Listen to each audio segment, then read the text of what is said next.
प्रभु जगन्नाथ का एक एक भक्त ऐसा भी था जिसने इस्लाम धर्म छोड़कर हिंदुत्व अपना लिया, और वो भी सिर्फ इसलिए कि वह जगन्नाथ जी के दर्शन कर पाए और मंदिर में प्रवेश कर पाए। क्योंकि जैसा हमने पिछली वीडियो में सुना, जगन्नाथ मंदिर के अंदर सिर्फ और सिर्फ हिंदू धर्म के लोग ही प्रवेश कर सकते हैं। तो मैं बात कर रहा हूं एगा कि एक मुस्लिम परिवार में पैदा हुआ।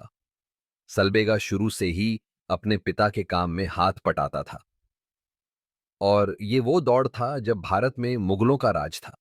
तो उस वक्त सलबेगा ने काफी लड़ाइयां भी लड़ी, लेकिन एक लड़ाई में वह बहुत ज्यादा घायल हो गया। सलबेगा जिंदगी और मौत के बीच में लड़ रहा था, और यही देखकर उनकी मां बहुत परेशान हुई।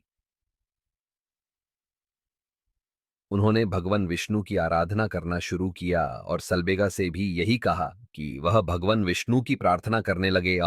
असा अपनी मां की बात मानते हुए सलबेगा ने भगवान विष्णु की आराधना करना शुरू की और उनकी भक्ति में लीन हो गया।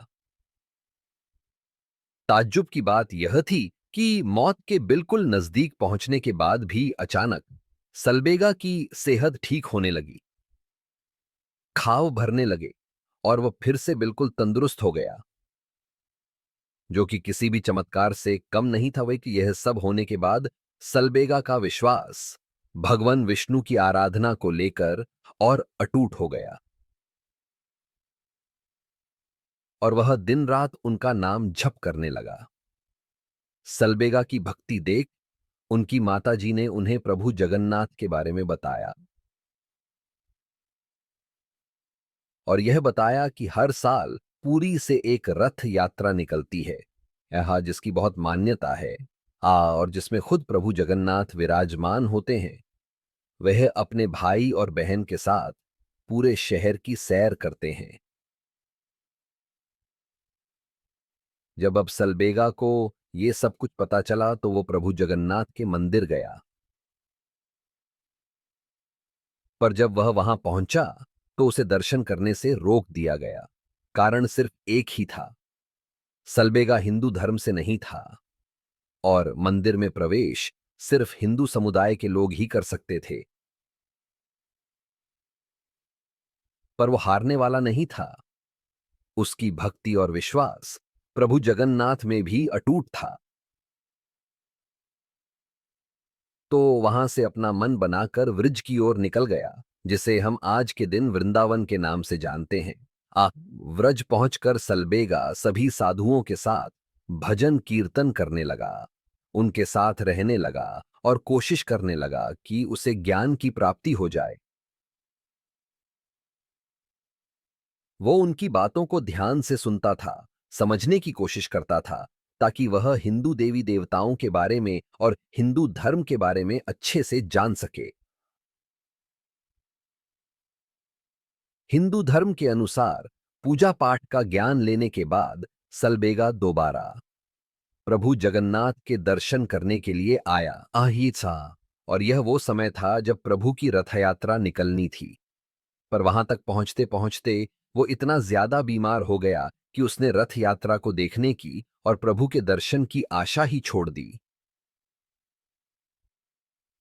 पर उसके मन की श्रद्धा उसे हार नहीं मानने दे रही थी। उसने भगवान विष्णु की आराधना फिर से करना शुरू करी और उनसे जगन्नाथ रथ यात्रा देखने की मन्नत मांगने लगा। भगवान विष्णु पे अटूट विश्वास और अपने दिल में श्रद्धा लेकर वह यात्रा देखने के लिए निकल तो गया, पर जब तक वो वहां पहुंचता तब तक यात्रा को वापस ले जाने का समय हो चुका था। पर भगवान का चमत्कार तो देखो। जब सलबेगा वहां पहुंचा तो उसे पता लगा कि प्रभु जगन्नाथ का रथ कब से एक ही जगह पर रुका हुआ है। आ सबकी बहुत कोशिशों के बाद भी वह रथ वहां से नहीं हिला। अब कहना वो औपचारिक का, क्योंकि भगवान खुद अपने भक्त का इंतजार कर रहे थे। जैसे ही सलबेगा वहां पहुंचा और उसने रथ के दर्शन किए, वो रथ अपने आप चल पड़ा। तो सलबेगा के दर्शन तो हो ही गए, और इसी दिन के बाद वह श्री जगन्नाथ जी का सबसे चहीत भक्त भी कहलाने लगा। इनफैक्ट सलबेगा की मृत्यु के बाद उसका अंतिम संस्कार भी उसी जगह किया गया, हाँ, जहां प्रभु ने उसके इंतजार में अपना रथ जाम कर दिया था। और वहीं उसके गौरव में उसके लिए समाधि भी बनाई गई। और यह कहानी सिर्फ काल्पनिक नहीं है। आज भी प्रभु जगन्नाथ की रथ यात्रा जब निकलती है तो उनका रथ सलबेगा की समाधि पर रुकता ही रुकता है। उसकी भक्ति के गौरव में अब जहां रीत ही ऐसी चली आई है शुरू से कि हिंदुओं के अलावा कोई मंदिर में प्रवेश नहीं कर सकता, वहीं यह कहानी एकदम इसके अपोजिट है। क्योंकि यह कहानी दर्शाती है कि भगवान के लिए सिर्फ एक भक्त की श्रद्धा और उसका अटूट विश्वास ही मायने रखता है। ताता फिर चाहे वह किसी भी समुदाय से संबंध रखता हो। मतलब आप खुद सोचिए कि दुनिया भर में जहां भक्त खुद जाते हैं अपने भगवान के दर्शन करने के लिए, वहीं इसके विपरीत पुरी में भगवान खुद अपने भक्त के दर्शन के लिए रुकते हैं। आपके काम बाधे दासक की, जैसे एक भक्त अपने भगवन के बिना अधूरा है, वैसे ही भगवन भी अपने भक्त के बिना अधूरा है। आ प्रभु जगन्नाथ की और सारी कथा मिलते हैं आने वाले एपिसोड में। तब तक के लिए धन्यवाद। जय जगन्नाथ।